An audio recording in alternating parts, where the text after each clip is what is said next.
So today I wanted to talk about bipolar disorder, okay? And I'm hoping that some people out there, if they're listening to this, I'm hoping that you guys gonna know these things and you're gonna have an open mind towards psychology and the broader aspects of it, okay? And I'm hoping that you're gonna have an open mind to visit therapists if you have a problem with your mental health, okay? That's what I'm advocating for on this page. Okay, the connection is very shaky, but I will be brief as I can be, and I will save the content so that you guys can view this uh, session at your own time. Okay. First of all, what triggered me to talk about bipolar disorder? I have seen a lot of people dealing with bipolar disorder in my personal life as well as my professional life, as well as I've seen public figures deal with it as well. I think one of the most popular public figures that are dealing with bipolar disorder there is, of course, Kanye West, my G, um, Demi Lovato, Chacha Eke, the Nigerian actress.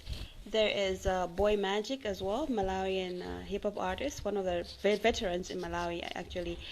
And there are a lot of people dealing with bipolar disorder, just that some of them have not come out for fear of stigma. Because with mental health problems comes a lot of stigma because people fear what they do not understand. So understand that if you're dealing with a okay, so if you're dealing with a mental health problem, understand that people fear what they don't understand. So you might face a lot of discrimination, stigma, prejudice.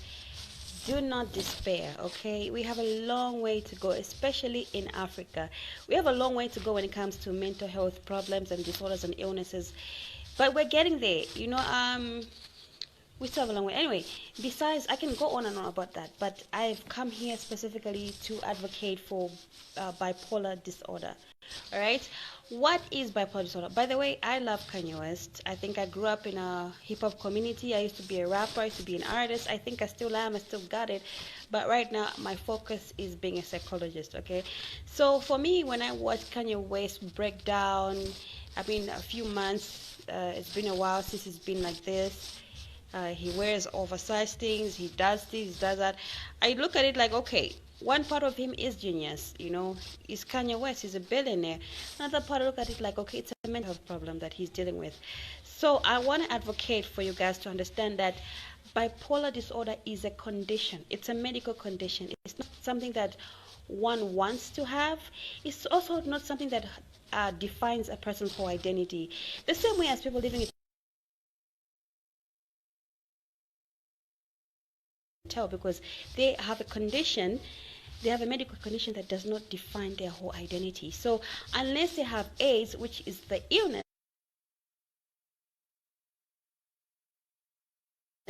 that is caused by the virus, that's when you go like, okay, this person is really sick.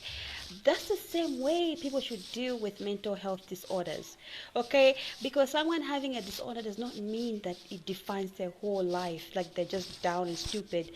No, they just need to control their condition. Okay, so let me talk about bipolar disorder. Bipolar disorder is bipolar itself is a term referred to as extreme mood swings. Okay, so bipolar disorder is also known as manic depression. Okay, so pretty much is also categorized as part of depression. But then, where does it come from? Is it a genetic? Is there a bipolar gene that causes people to act like this, to be like this? No. Okay, scientifically, there's no proven bipolar gene that has been found yet, but it is associated with a malfunction in the brain. Okay, in the brain, there's what we call neurons. So these neurons, they connect with each other. They're like dots. Okay, picture dots, all right? Picture dots that are giving you a map. That map is supposed to have a straight line. So that map is what identifies a normal functionality of a human being, right? But then imagine if these dots are everywhere, like the map is everywhere. You can't even tell which one is left or right or front and center. That's how someone with bipolar disorder, that's what they deal with.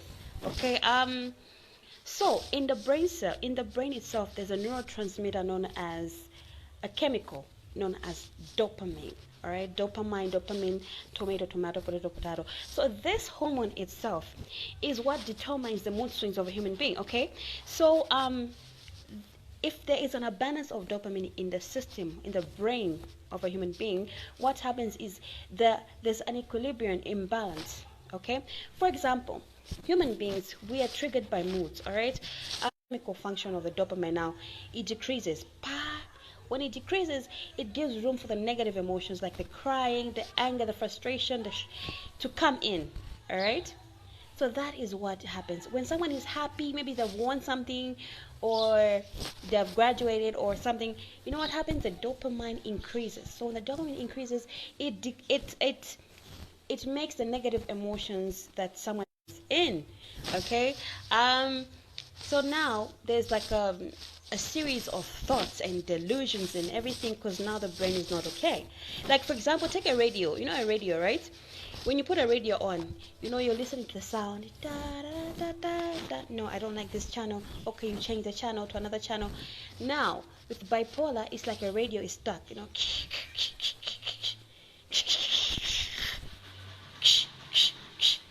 Like there's no network. You can't find network. That's how someone with bipolar functions. That's why you need to be you need to have empathy towards these people, because they deal with a lot mentally. All right. So where was I? Now, if the neurotransmitter is not transmitting the message as well, that's when someone has a bipolar breakdowns.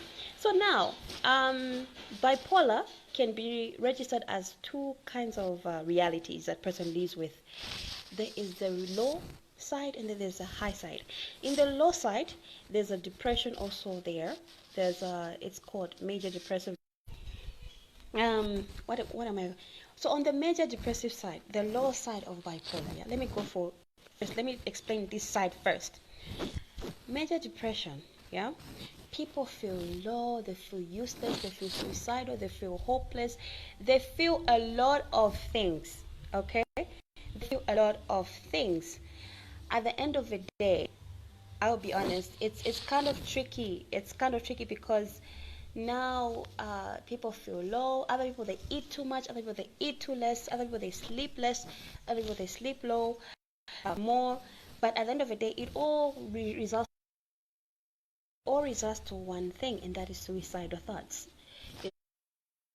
That hopelessness is a good thing. Okay, so the other side is called the manic episode. So the manic episode, what happens in the manic episode? Okay, what happens is with the manic episode is that someone feels so hyper, so exaggerated happiness, euphoria. They feel so on top of the world. They can do anything without any consequences because they're so happy, but their happiness is over exaggerated. Have you ever met somebody who gets so excited and then they start betting on things, they start giving away their money, they started saying things without the consequences of being arrested? They're just on top of the world. That's manic episode. There's a limit to happiness, okay? If the happiness is exaggerated, then that is a problem as well. So that's what happens to the bipolar person. They're either on the low side or they're on the manic side. So that's an equilibrium. In a human function of the brain, you feel all those emotions, but they are temporary. Normally it's just a normal equilibrium, but if someone feels depression for a long time and manic episode for a long time, that's where there's a problem. Okay, there are different kinds of types of bipolar, but I think for the context of this lesson, let me just give you three. Bipolar 1 is when someone experiencing bipolar episodes experience both sides, both the manic and the depression in longevity. Okay, someone can experience 2 weeks of low mood and then 2 weeks of mania, okay, of manic episode. So that's what bipolar 1 is. Bipolar 2 is when someone experiences a very low mood for a long time and then they experience the manic episode for a short time. And then there's a cyclothymia where somebody just goes like one switch, off switch, on switch, off switch. They are not stable in how they can perceive their emotions. It's just today this, tomorrow they are so unpredictable. But if that one lasts for years even without proper medication, yeah. Now, sometimes there are situations where somebody has both at the same time. Yeah, they have both at the same time. They're both happy inside. They at the same time. You know, it's that one is so crazy, man. That is so tricky. It's so dangerous. You need to get this person to the hospital. And then they experience what you call rapid thoughts. Okay, thoughts are just coming in and coming in and coming in and coming in and coming in. You know, they can't even control their thoughts. They're thinking about something else already, that, and they're talking fast. You know, they're having delusions. It's just a crazy world for them when they're having these episodes. Yeah, so I think I've explained that part. So what treatment do these guys get? Okay, the treatment normally it's about stabilizing the emotions of a person, yeah, stabilizing their mood. Really, it's a mood thing.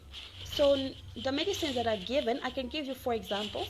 For example, for you to treat the manic episode so that they don't hurt themselves or anybody, you use what you call lithium salt.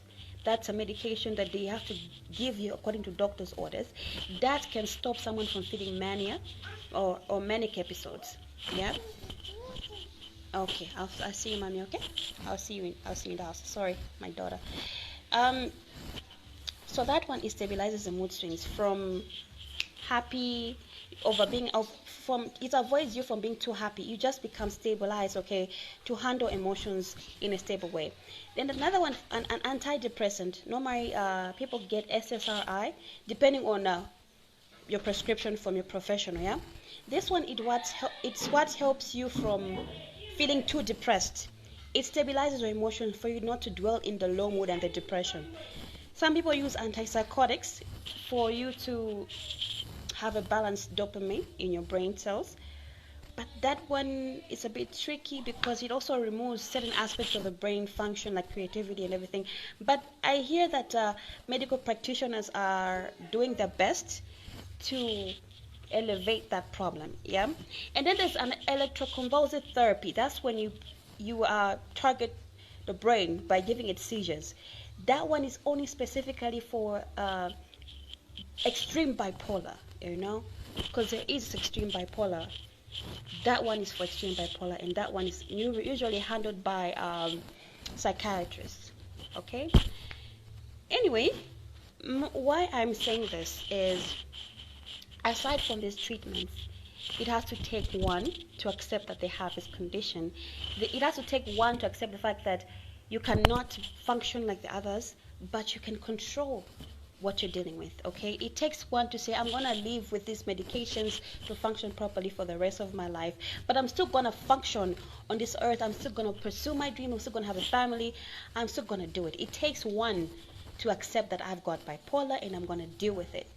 All right, and also eating well, sleeping well, and taking medications, as well as avoiding drugs and alcohol. It helps to stabilize the bipolar in people. And also, it really matters for the support system to have empathy towards this person, because they are dealing with a lot. There are times when they forget themselves, and you as a support system have to be there to hold this person down. You know what I mean? So it requires a support system. People have to have empathy when they're around these people, because they did not choose it, all right? They did not choose this condition. Nobody chooses this condition. Yeah. And I want to say this again. Bipolar is not something that one chooses and opens and to say, no, today I'm gonna have bipolar, tomorrow I'm not gonna have bipolar. It happens to anybody. Okay, guys?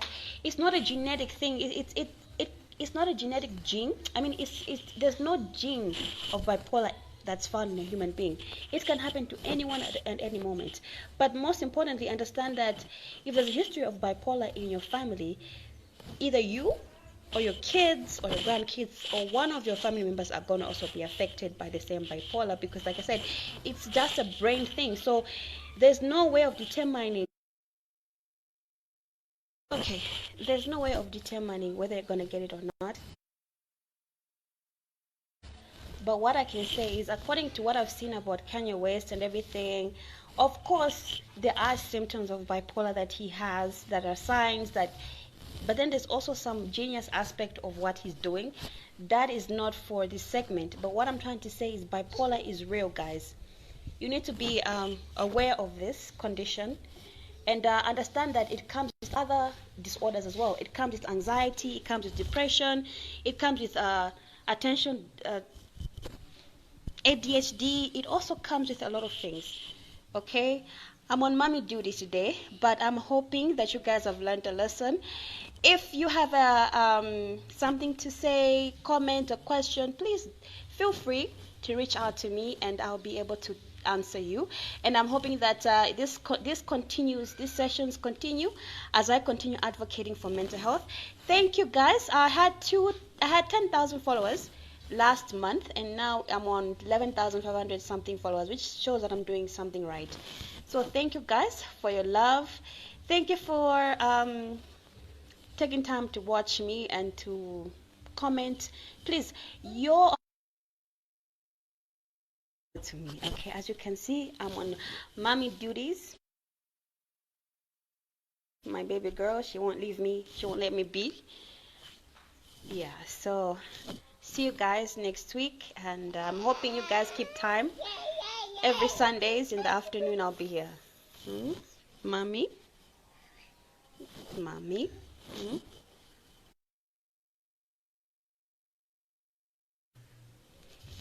Bye bye.